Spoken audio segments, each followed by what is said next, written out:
Hello and welcome to my review of the Genova. This is a new premium recently released with the Italian event and forms part of the Italian cruiser range. So let's get straight into the recommended captain skills that we would have on the ship, and then we're going to jump into some gameplay, and then we will do a conclusion at the end of the review. So as you can see from the captain skills I've got up here, this is what I recommend if you have a 10-point captain. So priority target, adrenaline rush, superintendent and concealment expert. And really you need to have priority target because you're quite vulnerable, you don't have smoke and you have to really use that to know when people are aiming at you. Adrenaline rush, it's going to speed up that very slow reload, which we'll come on to later in the review. Superintendent, which gives you an extra spotter plane to extend the range of your main guns. And you need as much concealment as possible, so concealment expert is very important.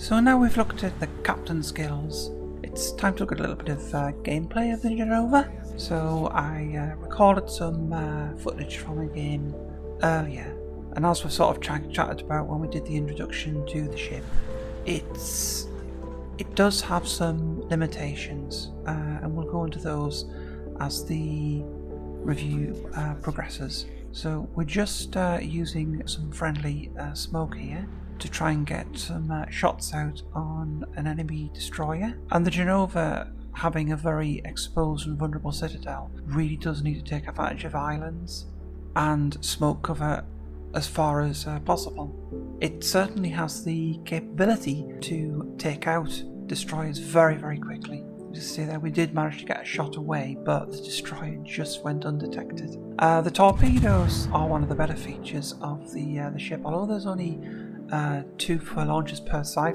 4 torpedoes per side. They do have a very fast reload. I think it's around about 45 seconds, if I remember rightly. You can reduce that even further if you cut the torpedo scale. The torpedoes also have a really good fire arc, and you can very much fire them as you're going in for a charge on another ship, and fire them without exposing too much broadside. You can see there I've got a salvo off doing 3000 damage. The sap ammo is very hit and miss. Against destroyers and cruisers it can be very effective.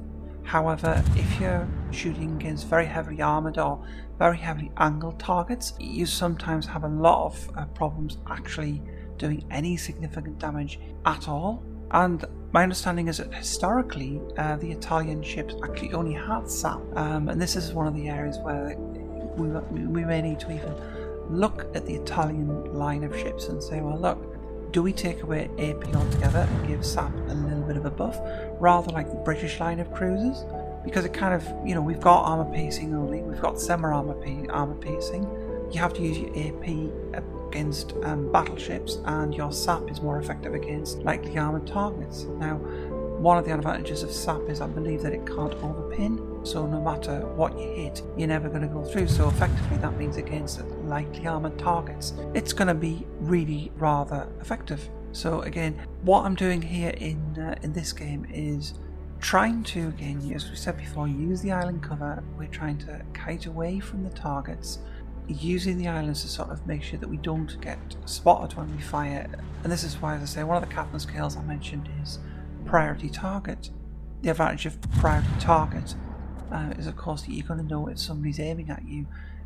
It gives you a little bit of an edge, knowing that if you actually are engaging a ship in predominantly open water and you don't happen to have cover, there are times you need to know whether you're going to be able to shoot. Now, if you're in a battleship, any ship really, you need to know when somebody's actually aiming at you and potentially going to shoot you. But obviously with a battleship or a more heavily armed cruiser, you can take a lot more damage without it substantially affecting you, whereas in a light cruiser you can die very quickly, and this ship is very easy to citadel. It's not as bad as the previous ship I reviewed, the Hagi, which is incredibly easy. That's the tier 5, the last premium ship actually that Wargaming reduced, the tier 5 Japanese cruiser, which is in some respects similar to, it's like an oversized Yabari.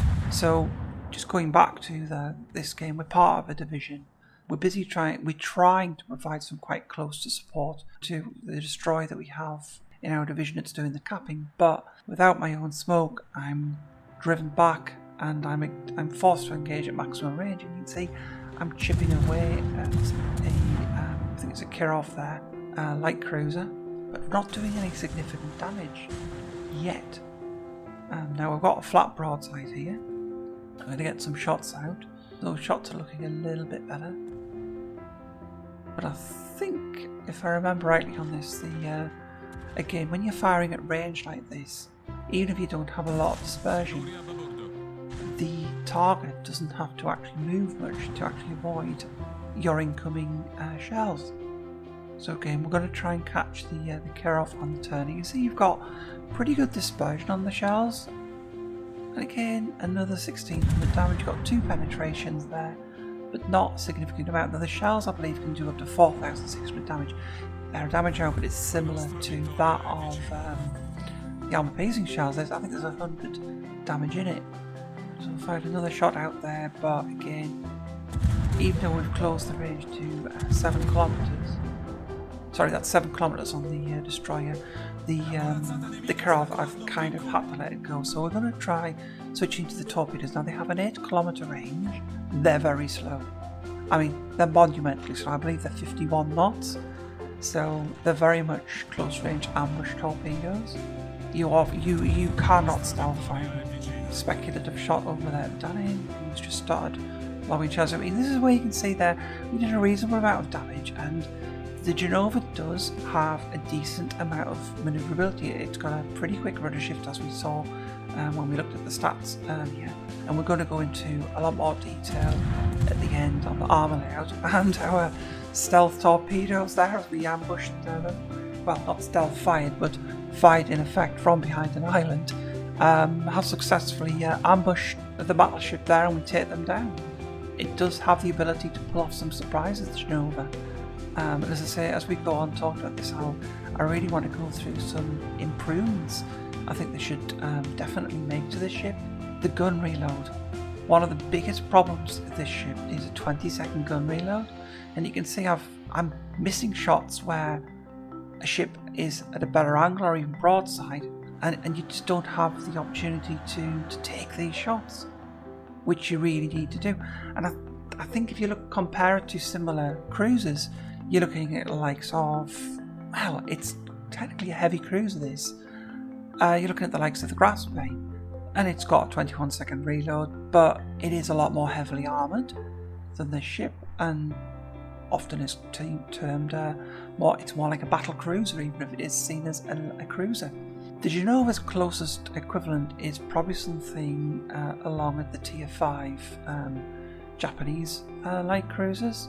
For Atako, for instance, is got slightly better armor layout, but crucially has a 15-second gun reload, which is 5 seconds faster. Now I think to be competitive, this ship does need to have maybe probably would go for a 16-second reload, because this has the edge on maneuverability of the Japanese ship. I certainly think that counts as something. I really would like to see this ship given the new Italian smoke. I think it's missing that. I don't see why, especially as a premium ship, it shouldn't get the smoke, which will give it the ability to safely disengage, which, as you can see, it's very, very difficult. You have to use the ship's maneuverability to avoid incoming fire. Now, because it's a maneuverable ship, you can, to a certain extent, do that. But equally, if you had smoke and you disengaged fully, you can't be seen unless somebody radared you. That's not likely if you're moving away. So I think it would very much benefit from having the smoke. And not only that, I think it should have hydro too. Now, I don't think it should have all of those at once.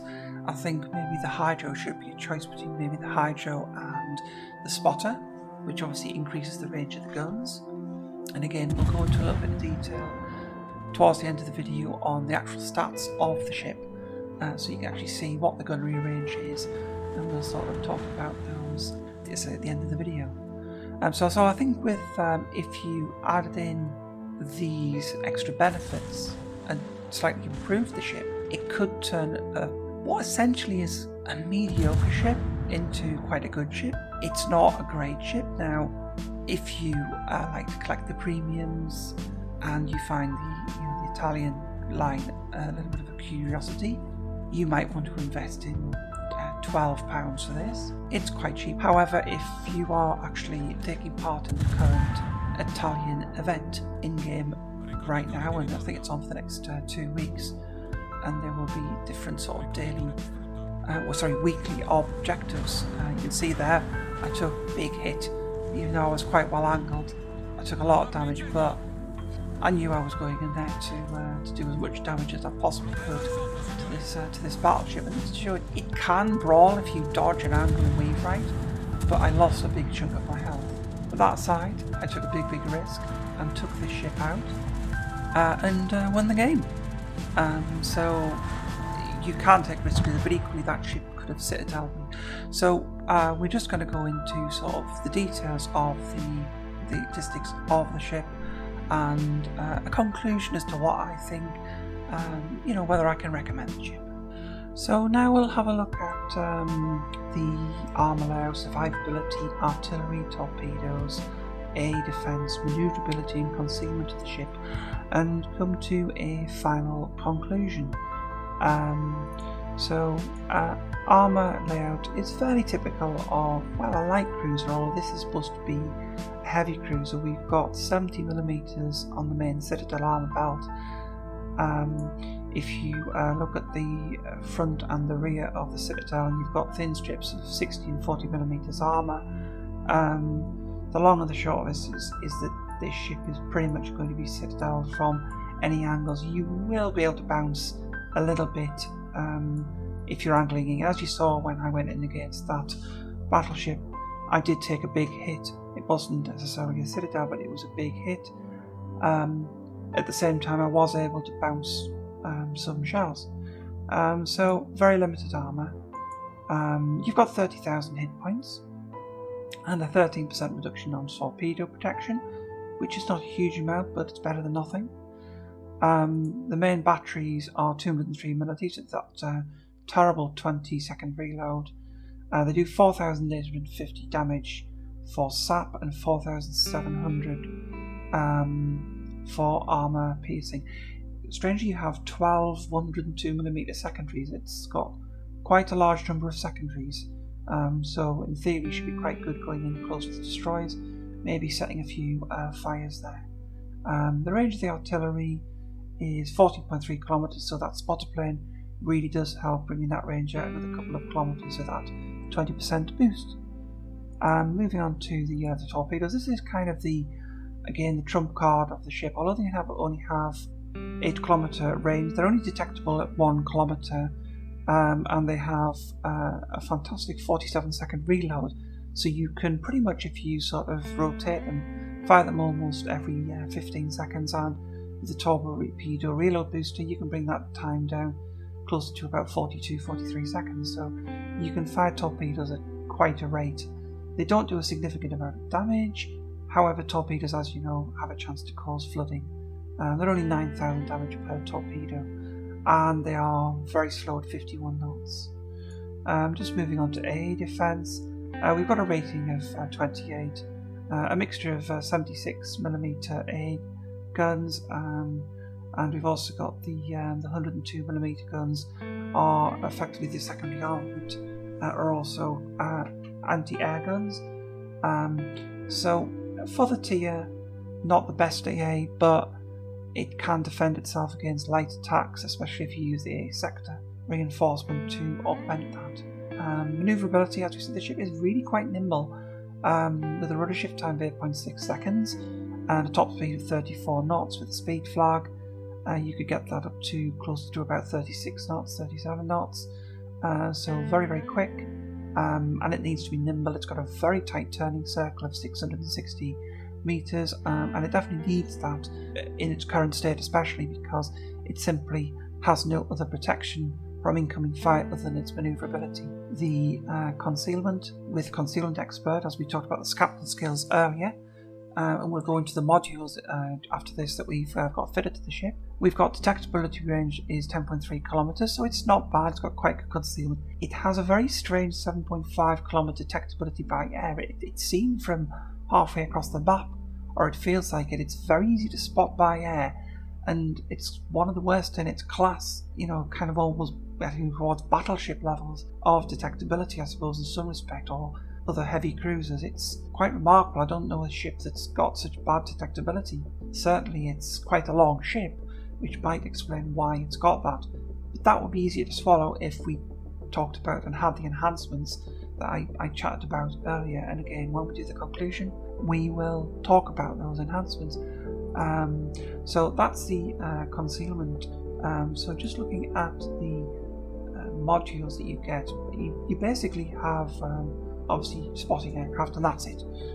So ammunition and consumables. For the upgrades recommended, I would take main armaments modification 1, steering gears modification 1, and when you see the captain skills we talked about earlier, you understand why I went for steering over propulsion, because you need a higher pointed captain, obviously, to get last stand. And you can probably go for aiming systems. I went for secondary battery modification. I wanted to see as an experiment how effective the secondary battery is. So obviously this gives a 20% boost to the range and a reduction of the dispersion.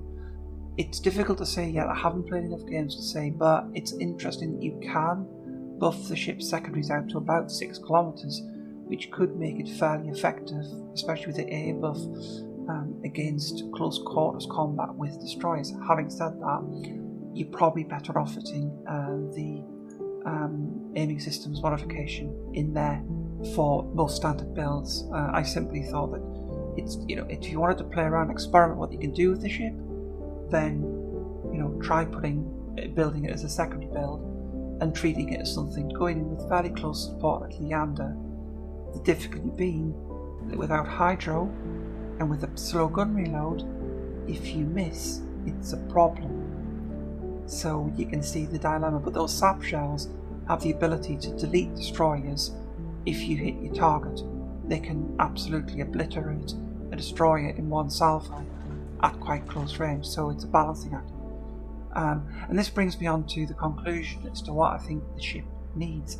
It could be a very good destroyer hunter and close support ship to destroyers if it had hydro and if it had smoke to disengage. I think the gun reload could be brought down to 16 seconds, and I think if they did that, it could be a very good ship. It's certainly still fun to play as it is. I do enjoy playing it. I'm going to err on the side of caution and say for £12 if you are a collector of the ships, then go for it. But a word of warning is that it needs improvement, and you'll be taking a gamble if you want to play the ship later on. Having said that, the game still currently has the Rega Marina event on, and of course if you do get enough crates and points, you can indeed earn the ship through the game. And that's probably while the event's on is the best way to get the ship. It's certainly worth having from that perspective. And again, like the Japanese Tier 5 Yahagi light cruiser, I believe you might find that the ship gets buffed, because a lot of people who've been reviewing the ship have criticised the ship for its apparent reload speed, the torpedo speed, although they do have very good angles. The torpedoes have quite superb launching angles. They have very mediocre damage though. So I'm going to give this ship a 5 out of 10. It's average, run of the mill. It's not exciting, it's not super bad, but it's also not super good, and for a premium it needs to be better. If we had the modifications I talked about, then I think we could easily jump the ship maybe up to a 6, 7, maybe an 8 out of 10. Only time will tell if we get these modifications. So there you go guys, it's an okay ship, but it needs improvement. Thank you for watching. Please don't forget to like and subscribe and share the video.